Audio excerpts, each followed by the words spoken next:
Amen. Okay, so again, ang sentro ko po yung sinabi ng verse number 17. So ito po ay resolution. Ito po ay realization ng psalmist that life indeed is full of God's benefits. Siguro po, magandang ipundasyon po natin ang ating pag-aaral sa tinatawag nating realization. Because again, kung inyo pong titignan, ang verse number 17 po ay bahagi ng resolution ng psalmist because of realization about the goodness of God, about the many benefits na kanya pong tinanggap at ini-enjoy sa ating Panginoon. The very idea is clear nung sabihin po niya sa verse number 12, kaya binasa ko rin po, "What shall I render unto the Lord for all His benefits toward me?" Okay, aware po ba tayo? Tayo po ba mga kapatid ay aware sa katotohanan na ang ating buhay ay puno ng benepisyo ng Panginoon? So ang konseptong ito ay akin pong binigyan ng pansin sapagkat heto na naman po tayo. Parang kailan lang, kabubukas lang ng 2025. Ngayon po, magsasara na po ang 2025. Just try to imagine kung gaano kabilis ang paglipas ng panahon.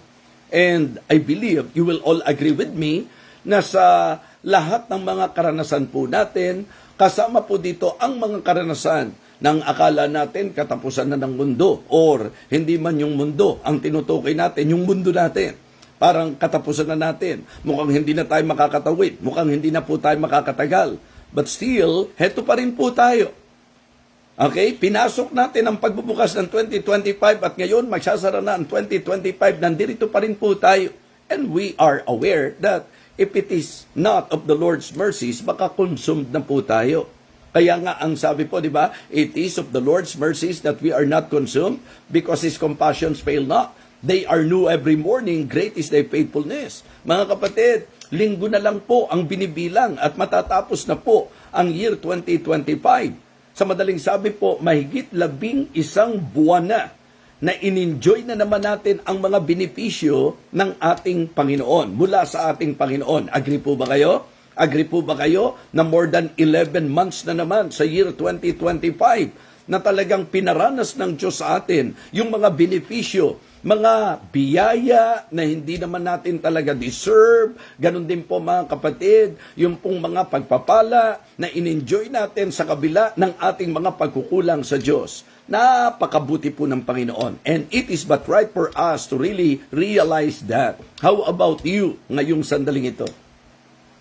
Meron po ba tayong ganong realization na ang buhay ay sadyang puno ng benepisyo ng Panginoon? Ang sabi po niya, "What shall I render unto the Lord for all His benefits toward me?" Kaya nililinaw ko po na ito po ay realization at ito po ay recognition. Di po ba? Ito po ay recognition. Na-realize niya, wow, ang buhay ko pinuno ng benepisyo ng Panginoon. Ang buhay ko pinagpala ng Panginoon. It is good to always recognize and acknowledge na talagang Panginoon ang pinanggalingan ng lahat ng meron tayo. Panginoon ang pinanggalingan ng lakas mo. Panginoon ang pinanggalingan ng trabaho mo. Panginoon ang pinanggalingan ng mga kinakain mo. Panginoon ang pinanggalingan ng mga dinaramit mo, ng lahat ng itinugon sa mga pangangailangan mo. Panginoon ang pinanggalingan. That is very clear. What shall I render unto the Lord? Diba? What shall I render unto the Lord?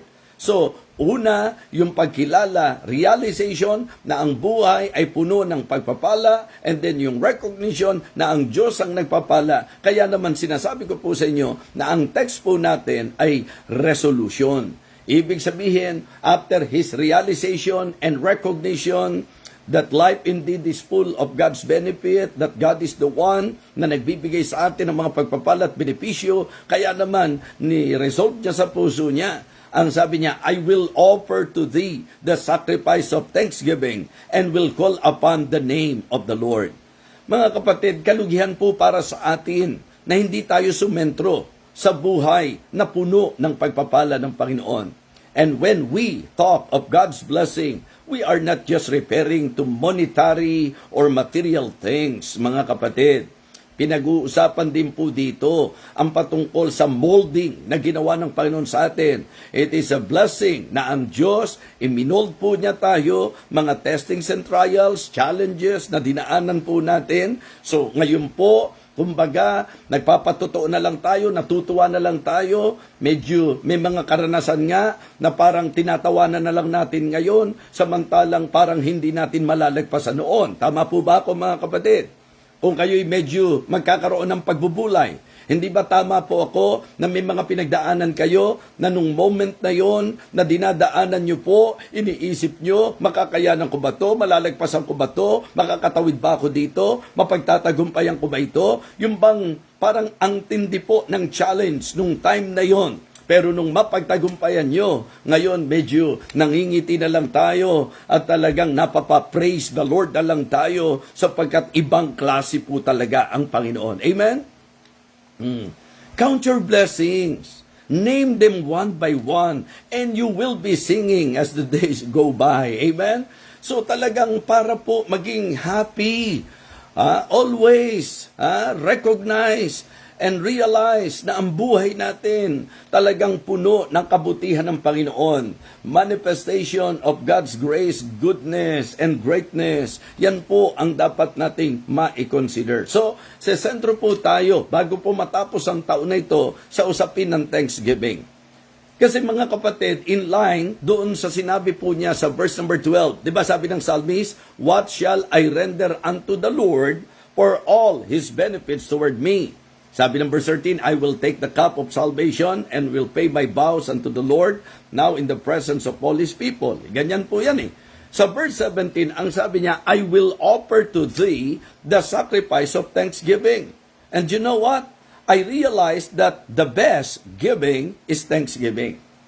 Ang pinakamainam na pagbibigay ay ang pasasalamat. Ang pagbibigay, pasasalamat sa Panginoon. So kaya ngayon po, ating pong pag-isipang mabuti ang usapin tungkol sa tinatawag nating pinakamainam na pagbibigay. Ito po ay ang pagbibigay, pasasalamat. Thanksgiving is the best giving. Mga kapatid, mga minamahal, ibang-iba kapag ka po tayo nagbigay out of gratitude. Because of thanksgiving. Okay, ngayon po, nasa buwan tayo ng Disyembre.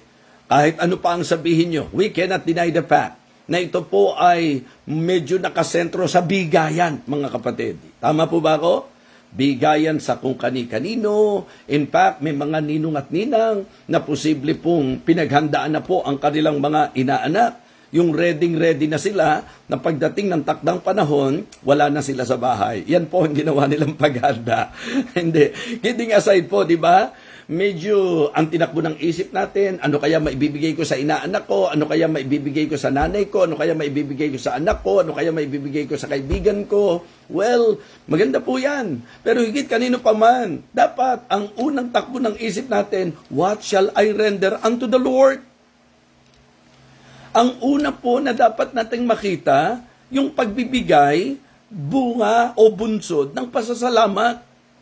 Ngayon po, anong iniisip ng marami? Baka ang dami na pong nakapasok sa isip nyo sa usapan ng pagbibigay, baka yung dapat bigyan ng matinding pasasalamat, yun po ay hindi kasama sa tinatakbo ng ating isipan, mga kapatid.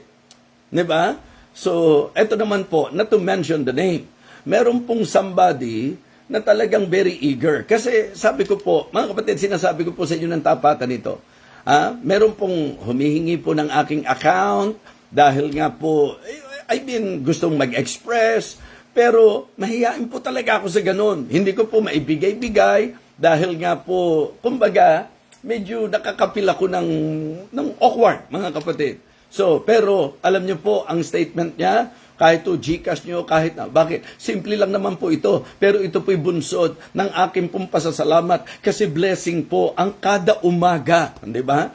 Ang sarap. Yung mga tao na kung saan nagkakaroon ng kaisipan para sa pasasalamat sa Diyos na magbigay, mga kapatid. Ang tamis-tamis ng pagbibigay na kung saan ito'y pagbibigay bilang pasasalamat. Well, sa Diyos po natin una na i-apply ang napakagandang katotohanan ito. And of course, I know na hindi naman natin to pwedeng i-direkta doon po sa Diyos. Merong mga means, like sa mga churches na inyo pong kinabibilangan. Anong naiisip nyo ngayon bilang pasasalamat nyo sa Diyos na binigyan kayo ng church na kung saan pagpapala sa inyong buhay, binigyan kayo ng church na talagang tinutugunan ng spiritual yung pangangailangan, binigyan kayo ng church na kung saan nagagabayan po kayo at napipid po kayo sa inyo pong spiritual life. Hindi po ba? So, kaya nga sabi ko, napakatamis na sinasabi po ng somebody na binabanggit ko sa inyo na alam nyo, ang laki-laking help po sa akin ng every morning na pagtuturo nyo po ng salita ng Diyos. Talagang blessing na blessing po. Malaking tulong po sa akin. Isipin nyo po, di ba, ang tao pagka grateful, ang tao kapag thankful, ang tumatakbo sa puso, what shall I render? Di po ba? So, ang psalmist po, directly sabi niya, what shall I render unto the Lord for all His benefits toward me? Dahil ito nga pong ilustrasyon na sinasabi ko sa inyo. Di po ba? Na talagang nandoon yung eagerness. Kasi kahit naman po, hindi ako use sa ganun, pagka naramdaman mo na very eager po yung tao, lalo na kung talagang expression of gratitude, pasasalamat, mga kapatid, hindi ko ikakaila. Ang tamis-tamis sa puso na maramdaman mo na may nakaka-appreciate nung ginagawa mo para sa gawain ng Panginoon. Okay? Ginawa mo to nung wala kang hinahanap na kapalit. Ginawa mo to na hindi ka nag-iisip na may mga tao na magbibigay sa iyo. Hindi mo naiisip yon. In fact, siguro ho, sa mga nag-online, isa na po ang inyong lingkod na baka kasi yung iniisip ng iba sa online, lalo na yung pinamomonetize po yan, well, hindi ko po naiintindihan yung tungkol sa mga bagay na yan. And in fact, kaya rin po hindi kami magiging entitled dyan sa dami po ng kumukuha po ng aking pong mga preachings at sila po ang nagpo-post na ang thinking po ng mga nanunood sa amin po mismo yon. Well, sa akin po, ang pinasasalamatan ko na lang sa anumang motibo o masasabi nating kaparaanan, lumalaga na po ang salita ng Diyos. Yes, ang dami-dami po na nagpo-post sa mga reels po nila, sa mga walls po nila o doon sa sabihin nating page po nila, yung pong mga masasabi nating clips ng aking pong mga preaching. Just to tell you the truth, hindi po kami yon. Hindi po ako, hindi po yung kahit sino sa amin na nagpo-post noon. Meron lang po akong ginawang hakbang na nagpo-post po ako, hindi pa rin po doon sa idea na katulad po nung karaniwan na ginagawa po nila na meron po talagang earnings po yata yon. Sa akin po, plainly, ipinopost ko po yan, lalo na yung portion na kinuha po ng wife ko. Alam nyo, yung wife ko po medyo, shout out kay Ma'am Maris. Siya po ay talagang nag-e-effort na kumukuha po siya ng mga striking statement or portion ng aking pong preaching. At yun po, yung minsan na ipopost po ng inyong lingkod. Pero pansinin nyo po, hindi po consistent na ginagawa po namin yan. Well, I would like to just express my heart that I am very happy na may mga tao po, kung sa akin po naiisip po yan, how much more sa Diyos? Because we cannot deny the fact that all of the benefits that we are enjoying in our lives, mga kapatid, sa Diyos po galing yan. At alam nyo, ang katamisan po, hindi ka nag-i-insinuate, wala pong insinuation. Yung bigla na lang, sasabihin po sa yung ganon, that they want to express their gratitude, and that is really great and wonderful. I am just considering that if we will, pag-uusapan po natin ang Panginoon, ano kaya ang nararamdaman ng Panginoon na hindi ka pinupwersa, wala po siyang masasabi po nating pressure na inilagay sa iyo, pero ikaw because of your gratitude, para kang yung psalmist na ang sinasabi mo, what shall I render unto the Lord for all His benefits toward me? And then heto ka, magkukonclude ka, at ang magiging resolution mo, I will offer to thee the sacrifice of thanksgiving and will call upon the name of the Lord. So, 4 na bahagi po ang tatalakay natin dito at posibleng gawin po nating serye ito.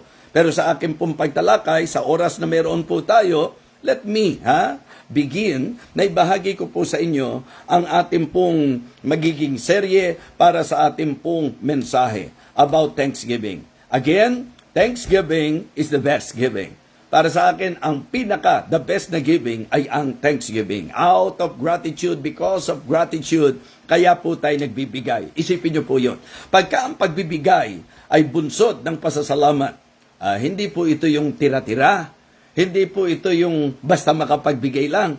Pagka yan po'y bunsod ng pasasalamat, because you are very grateful, mga kapatid, minsan nag-iisip tayo, ano kaya ang the best na maibibigay sa Panginoon. By the way, shout out po sa mga taga Living Water Baptist Church. Our anniversary is fast approaching. At sasabihin ko po sa inyo, ng isa sa ating pong ikinukonsider na blessing, meron po tayong mga members na because of their gratitude, because of their thanksgiving, like ang Villa family, di po ba? Members, alam po natin yan, na kahit po nasa Mindanao na sila, sa lahat ng ginawa ng Panginoon sa kanila, naging gratitude na po nila sa Diyos, thanksgiving po nila sa Panginoon, na pag-anniversary, talagang meron po silang ekspresyon ng kanilang thanksgiving. At talagang sila mismo yan.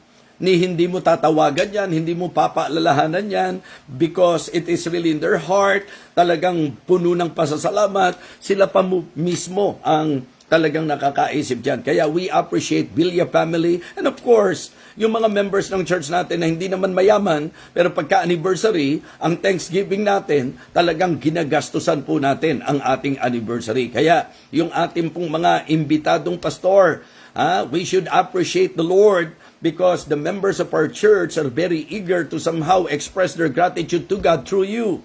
Yung amin pong object, yung pong mga manggagawa ng Panginoon, because we want to encourage the workers of God, the pastors, the preachers, yung ating pong mga ikinonsider po para sa magiging celebration po natin. So, mga kapatid, serye po ito ng pasasalamat. I do not know kung agree kayo na ang best giving po ay ang thanksgiving. Yung pong pagpapasalamat, pagbibigay pasasalamat sa Diyos. Ngayon, ang akala po ng iba, thank you lang yun paano naging best giving yon? Ang tunay na thank you ay meron pong kaisipang katulad ng psalmist. Ang totoong thankful, ang totoong grateful, ang totoong may attitude of gratitude, ang takbo ng isip, what shall I render unto the Lord? And if we will consider the concept, mga kapatid, maliwanag po na yung idea, ano yung mai-o-offer, ano po yung maibibigay. Yun po ang idea po niyan, mga kapatid. Kaya ang tanong ko sa inyo, ngayong magtatapos na naman ang taon na ito, bagamat may mga object, hindi po ba? Hindi naman directly ibinabato natin sa langit yung ibibigay natin sa Diyos. Sabi ko nga, ang po pwedeng object nito, yung ating pong church, yung ating pong pastor, yung mga nagmi-ministeryo po sa atin, yung pong mga manggagawa. Mga kapatid, for sure, meron po na kapag ginawa natin sa kanila, ginawa po natin para sa Diyos. Kaya yung mga Kristiyano na talagang totoo yung pasasalamat, hindi dinidiktahan yan, mga kapatid. Nag-aaral lang po tayo at kung meron man didikta sa atin, I believe ang banal na Espiritu. Alright? Sa magiging serye natin, ito po ang magiging main points natin. Okay? Pero iisa-isahin po natin yan at hindi natin ipipilit na talakayin ngayon. Excited po ba kayo? Okay? So, number 1, tatalakayin po natin that Thanksgiving honors the sovereign God. Thanksgiving honors the sovereign God. Ikalawa po, Thanksgiving humbles the self. Thanksgiving humbles the self. Ibig sabihin, talagang ang pasasalamat po, ito po'y nagdadala sa pagpapakababa ng bawat isa. Ano po? And then, Thanksgiving helps the saints. Una, Thanksgiving honors the sovereign God. Number 2, Thanksgiving humbles the self. Yung sarili. And then, thirdly, Thanksgiving helps the saints. And Thanksgiving heals the soul. Okay? 4 po yan. So, maganda po, masundan po natin. Para kapag iniisa-isa ko na po, mas ma-appreciate po ninyo. Ano po yung 4? Thanksgiving honors the sovereign God. Thanksgiving humbles the self. Thanksgiving helps the saints. And Thanksgiving heals the souls. The soul. Okay? Yan po ang ating pong tatalakayin. So, simulan na po natin sa unang puntos natin. Thanksgiving honors the sovereign God. Naniniwala po ba kayo na ang ating pong Thanksgiving, ang ating pong pasasalamat, yan po ay nagbibigay ng tinatawag nating parangal sa Diyos? Tingnan niyo po ang ginamit ni Solomon sa kanyang isinulat. Kung may Bible po kayo, Proverbs chapter 3 verses 9 and 10. Proverbs chapter 3 verses 9 and 10. Ang sabi po, honor the Lord with thy substance, and with the first fruits of all thine increase. So shall thy barns be filled with plenty, and thy presses shall burst out with new wine. Kung na-notice po ninyo, the word used ni King Solomon is the word honor. Honor the Lord with thy substance, and with the first fruits of all thine increase. So, isang bagay po na magandang maintindihan natin, that Thanksgiving honors the sovereign God. Diba? Sa Malakay po, ganun din po yung concept. Sa Malakay chapter 1 and verse number 6, a son honoreth his father, and a servant his master. If then I be a father, where is mine honor? And where is my fear, said the Lord of hosts, O ye priests that despise my name? And ye say, wherein have we despised thy name? So I am emphasizing to you that the best giving is thanksgiving. At ang giving out of thanksgiving, mga kapatid, maniwala po kayo, ang ating pong ma-ia-accomplish ay ang maparangalan natin ang Panginoon. Hindi naman po pwedeng maparangalan ng Panginoon kung sinasabi nating bilang pasasalamat, ini-offer natin sa Diyos yung mga katulad ng offering po ng mga tao sa panahon ni Prophet Malakay na pinasaway ng Diyos. Diba? So, pinarebuke ng Panginoon sila. Bakit? Kasi, kung ano po yung pilay, kung ano po yung meron pong sugat na hayop, yung mga hindi na po pakikinabangan, yung pong parang kalabisan na lang para sa kanila, yun po ang ini-offer. Hindi po natuwa ang Panginoon. Kung ito po'y offering out of gratitude, kung ito po'y lubos at labis na pasasalamat sa Diyos, hindi ka mag-o-offer sa Diyos ng kung ano yung hindi mo na pakikinabangan. Hindi mo ibibigay yung kung ano yung wala ng kwenta. Mga kapatid, mga minamahal, hindi po karapat-dapat yon. Alangan po ang Diyos sa i-offer po natin na kung ano yung pilay, kung ano yung may sugat, kung ano yung wala ng kwenta, kung ano yung hindi na mapapakinabangan, yun ang i-offer natin. Mga kapatid, kahihiyan po yan. Kaya sabi ng Panginoon, di ba? Kung talagang ama ninyo ako, nasaan ang karangalan ko? Mga Kristiyano, of all the things that we are enjoying in this life, the reason why we have that and we are enjoying that, it is because of the fact that God bless us. Tapos binless tayo ng Panginoon. So itong maging pattern po natin, the heart of the psalmist, when he said, what shall I render unto the Lord? What shall I render unto the Lord for all His benefits toward me? Kung paano niya ako sinusustain, kung paano ko nakakasurvive, kung paano ko nananagana sa buhay ko. Mga kapatid, sinasabi ko po sa inyo, Thanksgiving honors the sovereign God. Giving din po ito. Pero akin pong sinesentro na ang pinaka-the best giving ay yung Thanksgiving, sapagkat sa Thanksgiving, ang inyo pong magiging expression ay talagang masasabi po nating ikararangal ng Panginoon. Yes. Iba pong klase. Pagka ang pagbibigay po, pagbibigay bilang pasasalamat, ibang klase yan. I remember one of my messages, di ba? Yung pong giving, motivated by a goal and a purpose, giving marked by gladness and pleasure, giving moved with great love and passion, and giving manifested by gratitude and praise. Diba? So, yung pong makikita natin sa panahon ni King David, sa 1 Chronicles chapter 29.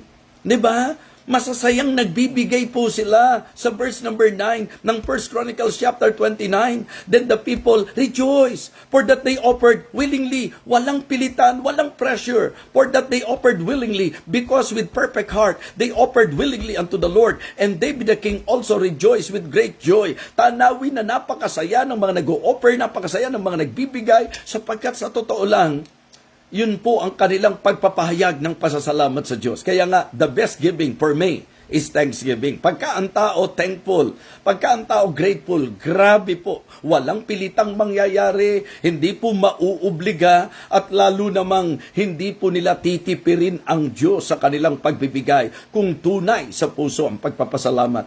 Nasa unang bahagi pa lang tayo ng serye natin. Palagay ko po mga kapatid, napakasustansya na nitong ating pong pinag-uusapan. Di ba? Sa verse number 13, 1 Chronicles chapter 29, di pinakita ko sa verse number 9, ang sasaya po nila mga kapatid. Then the people rejoiced for that they offered willingly, because with perfect heart they offered willingly unto the Lord, and David the king also rejoiced with great joy. Diba? Sa verse number 10, binless na nila yung pangalan ng Panginoon. Diba? So, binless po nila ang Panginoon. Pagdating sa verse number 13, okay, now therefore our God, verse number 13, 1 Chronicles chapter 29, now therefore, diba? Therefore, kaya nga, now therefore our God, we thank thee and praise thy glorious name. Pag inaral nyo po, realization po, yung ipinapakita po ni David. Sabi niya, but who am I and what is my people that we should be able to offer so willingly after this sort? Kaya nga, wala pong giver na may pasasalamat sa puso. Wala pong giver na kaya nagbibigay, nagpapasalamat na magyayabang, magmamapuri sa kanyang pagbibigay. If it is giving out of gratitude and because of gratitude, hindi ka magiging matayog at mataas kailan paman. Wow. Mga kapatid, binibigyan ko pa lang po ng emphasis sa iyo ang first point natin, that thanksgiving honors the sovereign God. Why? Because it recognizes God's sovereignty. That is our sub-point sa unang puntos natin. Yung thanksgiving natin honors the sovereign God. Kaya lahat ng pagbibigay na thanksgiving, lahat ng pagbibigay bilang pasasalamat, it recognizes God's sovereignty. Ang pagiging kataas-taasan at makapangyarihan ng Diyos sa lahat. Diba? It reveals God's supremacy. Diba? So, ibig sabihin, inihahayag nito yung pagiging supreme ng Panginoon. Diba? Kinikilala natin yung soberenidad, yung soberenya ng Panginoon. At atin pong mga kapatid, inihahayag yung supremacy ng Panginoon. That God is the, masasabi nating ultimate authority. Diba? He is our, makakita nating sovereign God, mga kapatid. So, it recognizes God's sovereignty and it reveals God's supremacy. Diba? Ay yung attitude, mga kapatid, na nagbibigay ka na hindi sa idea ng iyong-iyo, kundi nagbibigay ka na may pagkilala sa kataas-taasang Diyos. Nagbibigay ka, kaya nga, ang sinasabi ko po sa inyo, thanksgiving honors the sovereign God because it recognizes God's sovereignty and it reveals God's supremacy. Kaya hindi po lalabas, mga kapatid, na ang ating attitude parang sa atin talaga. Kaya nga sabi ko, ang ganda po Ang ganda po na i-consider natin the very pattern set by the people during the time of King David, that King David himself expressed to them. He is actually king. Meron siyang gold, meron siyang silver, meron siya ng mga precious stones, mga jewelries, everything.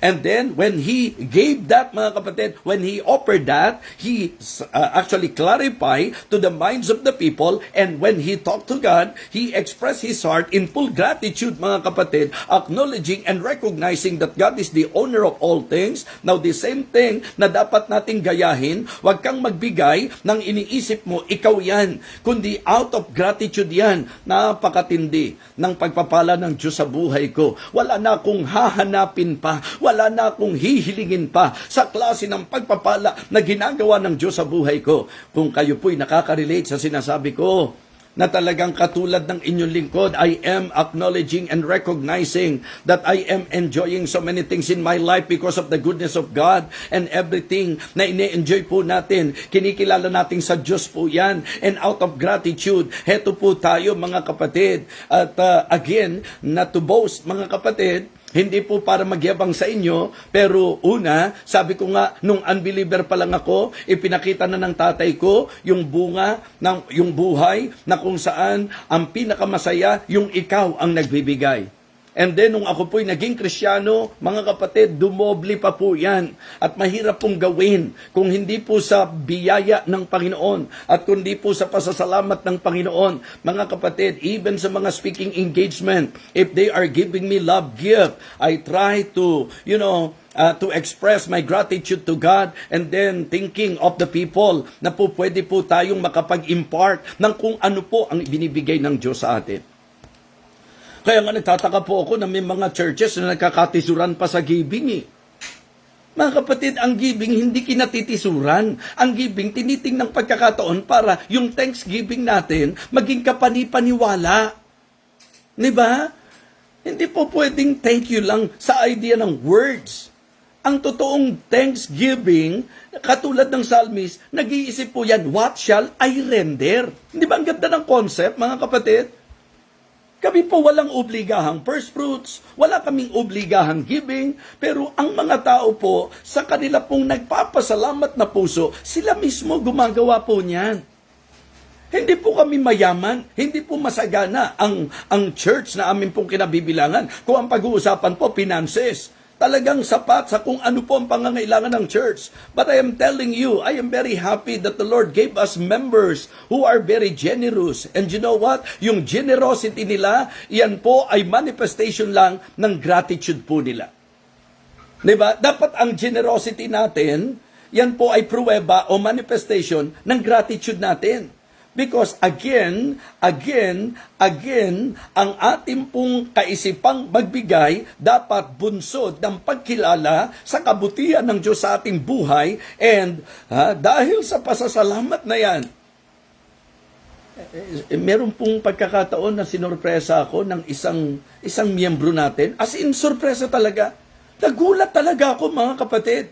Hindi dahil sa iniisip ko na hindi niya kayang magbigay, kundi yung member natin na yan, alam po nila, ng pamilya nila, na talagang ako, gusto ko silang makita sa church. And again, this is for the emphasis of my message, na sila po, they can attest to you, na sa simpleng paraan ko po, ang ginagawa ko po, yung bang kumaari, dahil hindi po ganong kadali para sa kanila, medyo magastos kapag buong pamilya po nila, sabi ko, dahil naniniwala akong very eager sila talagang maka-worship.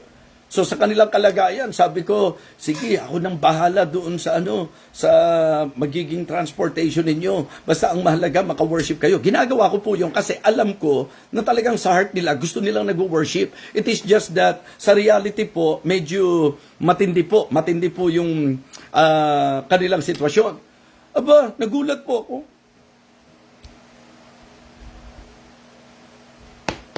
Nagulat po ako, mga kapatid. Sa isang pagkakataon po, biglang may bumulaga sa akin. Blessing. Na talagang medyo, at first, napa-praise the Lord ako, hindi dahil doon sa binigay eh. Napa-praise the Lord ako dahil yun ang desire mo para sa kanila. Na i-bless ng Panginoon. Mga kapatid, if you are aware of the heart, I mean, if you know the heart of your pastor, ang gusto talaga niyan, kasi ang totoong pastor, ang iniisip, makapagministeryo. Ang iniisip, makatulong, makapagbigay. So, yun po ang kaisipan ng talagang pastor. Kaya talagang nakaka-overwhelm.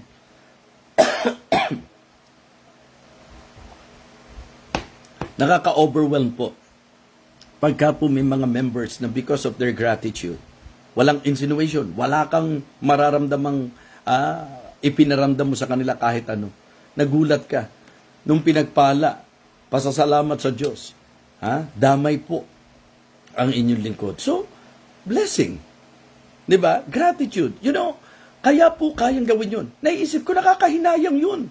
Doon sa isang tao na hindi talaga genuine. Parang mahirap bitawan yung ganong halaga. Pero humanga po ako. Lalo na kung alam mo na hindi naman talaga madalas na yung tao nakaka-experience ng ganon. Nung makaranas po, mga kapatid, walang panghihinayang. At uli, sasabihin ko po sa inyo, talagang nalula ako sa ginawa ng Panginoon. Nanabulaga po ako. Yun maganda yung nakakabulagang pagpapala.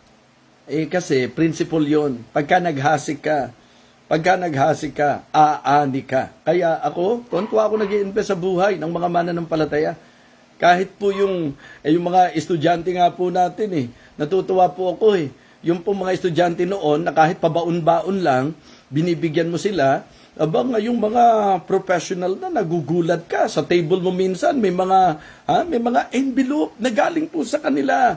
Mga kapatid, di tayo nag-uusap doon sa ang lalaki nung binibigay. Hindi. Makikita nyo po, kahit simple po yan. Yung mga bata-bata po natin, ang ganda po kasi ang pagbibigay na ang pinaka-heart ay thanksgiving, ibang klase yon. Sabi ko nga, thanksgiving honors the sovereign God. Diba? Una, it recognizes God's sovereignty. Ikalawa, it reveals God's supremacy. And then, pangatlo, it reflects God's sufficiency. Amen? It reflects God's sufficiency. So, ibig sabihin, yung thanksgiving natin, nakapagpaparangal sa Diyos yan, kasi, di ba, kinikilala natin yung sovereignty ng Diyos. Okay? And then, ang inihahayag natin, yung supremacy ng Diyos. At ang nagre-reflect po, yung sufficiency ng Diyos. Yung bang kapag tayo po, out of gratitude, talagang nananagana, yung bang talagang masasabi nating naging generous tayo sa giving natin, sa klase ng pagbibigay natin, na o-honor po nito ang Panginoon, diba? It gives honor unto God. Why? Sapagkat ang ipinakikita natin doon, the sufficiency of God. Okay?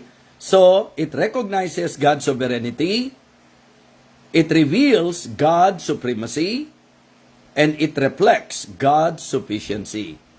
So, yan po ang unang bahagi po ng ating pong pagtalakay ngayong umagang ito. Kaya nga sabi ko, if the members really appreciate the goodness of God in their lives, how come na ang giving katitisuran? How come na negative ang dating ng giving? Samantalang yung totoong taong nagpapasalamat, kusang bumubukal sa puso. Kaya ang sarap ng mga miyembro na sila mismo nakaisip na ang first fruits nila ibigay sa Panginoon bilang pasasalamat. Na yung kanila pong thanksgiving offering, yung pong kanilang sacrificial, dahil sa gratitude sa Panginoon. Mga kapatid, napakalaking blessing na ang mga Kristiyano ay matuto ng pagbibigay. Ang pinaka-the best na pagbibigay ay thanksgiving. Ang isang tao na totoong nagpapasalamat at ang isang Kristiyano na totoong nag-aalay ng pasasalamat, ang iniisip niyan, what shall I render unto the Lord for all His benefits toward me? Kaya nga ang totoong thankful, ang totoong grateful, hindi umiilag sa giving, kundi humahanap ng giving. Amen? Yes! Hindi po natitisod sa giving, hindi po umiilag sa giving, kundi naghahanap, nag-iisip, what shall I render unto the Lord for all His benefits toward me?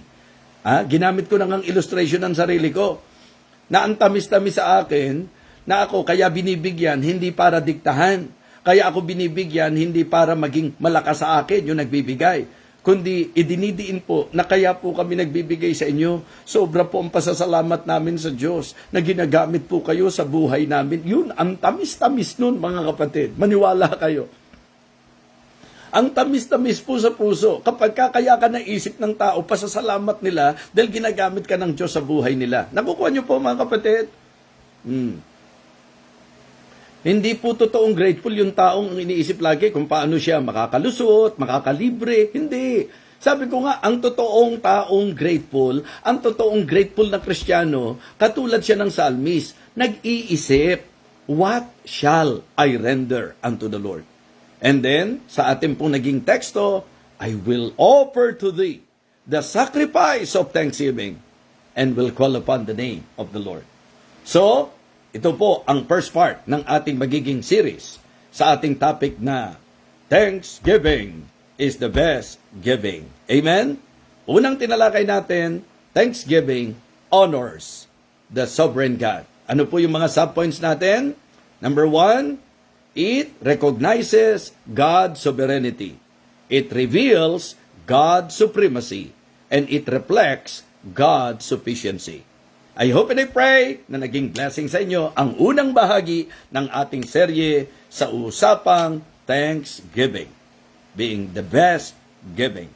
Let us pray. Lord, thank you po. Thank you po sa gabay mo sa amin. Thank you po sa patuloy na pagkilos mo sa puso namin. At salamat po sapagkat naniniwala ako na napapanahon ang pag-aaral na ito. Sapagkat ngayon po, hindi dahil sa kung ano ang season, kundi kami po'y nasa kalagayan na matatapos na naman ang year 2025 at napag-isip-isip po ng iyong lingkod na magandang paalalahanan ng bawat isa about your goodness, about your grace, about your kindness, about all the blessings na in-enjoy po namin sa year na ito. Lord, it is but right for us to thank you. It is but right for us to praise you, to honor you, Heavenly Father. And we praise you, O God, for this great challenge, Heavenly Father. Thank you for the enlightenment. Thank you, Heavenly Father, because we have your word. Na amin pong pinangahawakan ang salita mo, dakilang Diyos. May you continue to bless this ministry, maging ang iyo pong lingkod. Ganon din po ang bawat nakasubaybay sa ministeryong ito. Umaasa po ako, O Diyos, na lagi mo pong ibubuhos ang iyong masaganang pagpapala sa bawat isa po sa amin. Muli po, aming Ama, maraming salamat po sa iyo sa kabutihan mo, sa kadakilaan mo sa aming mga buhay. Ito po ang aming panalangin sa pangalan po ng aming Panginoong Jesus. Amen. Amen.